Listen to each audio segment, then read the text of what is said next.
Shirika la kimataifa la Msalaba Mwekundu limeanza operation maalum ya kusimamia kuachiwa kwa mateka wa Israel Gaza na wafungwa wa Kipalestina nchini Israel, hatua muhimu katika makubaliano ya kusitisha vita vya miaka 2. Limeanza operation ya awamu nyingi kusimamia mchakato wa kuachilia mateka waliokuwa wakishikiliwa na Hamas huko Gaza na wafungwa wa Kipalestina waliokuwa mikononi mwa Israel. Mabadilishano haya yanafanyika chini ya mpango wa kusitisha mapigano uliofadhiliwa na Marekani.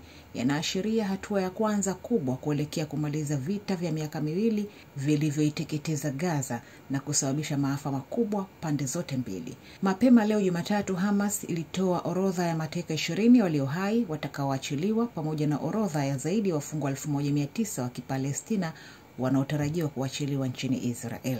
Jeshi la Israel limesema mateka hao wataanza kukabidhiwa kwa maafisa wa Msalaba Mwekundu kabla ya kupelekwa katika vituo vya kijeshi kwa uchunguzi wa afya na kuunganishwa na familia zao.